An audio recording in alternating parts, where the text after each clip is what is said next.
হয় সে একজন শিক্ষক, না হয় ডাক্তার। হয় তুমি, না হয় সে এই কাজটা করেছে। হয় মোহন, না হয় আসিফ দোষী। হয় তুমি, না হয় আমি এই বাড়িতে থাকব।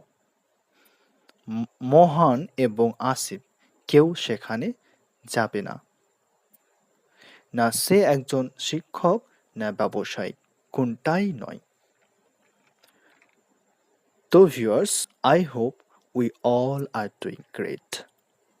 এইরকম বাক্য ইংলিশে বলার জন্য আজকে আমরা একটা স্ট্রাকচার শিখব, যাতে এরকম আমরা হাজারো সেন্টেন্স বলতে পারি। তো চলুন তাহলে আজকের ভিডিওটা শুরু করি। আজকে আমরা প্রথমে আইদার ডট ডট অর এর ব্যবহার শিখব। যখন আমরা কোনো বাংলা বাক্যে হয় এটা, না হয় ওটা এরকম থাকে, তাহলে আমরা আইদার ডট ডট অর এর ব্যবহার করব। যেমন, হয় সে একজন শিক্ষক, না হয় ডাক্তার। He is either teacher or doctor. হয় তুমি, না হয় সে এই কাজটা করেছে।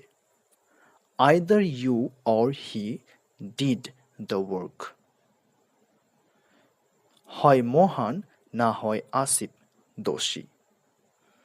Either Mohan or Asif is guilty.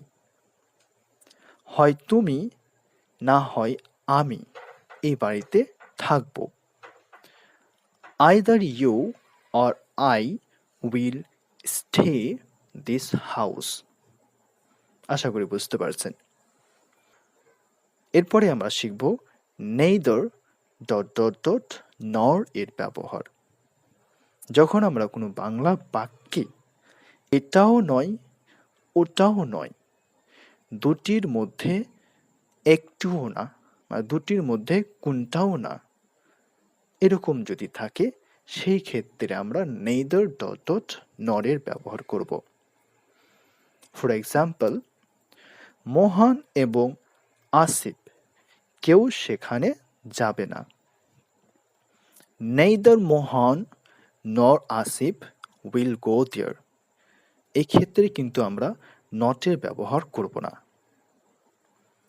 না সে একজন শিক্ষক, না ব্যবসায়ী, কোনটাই নয়।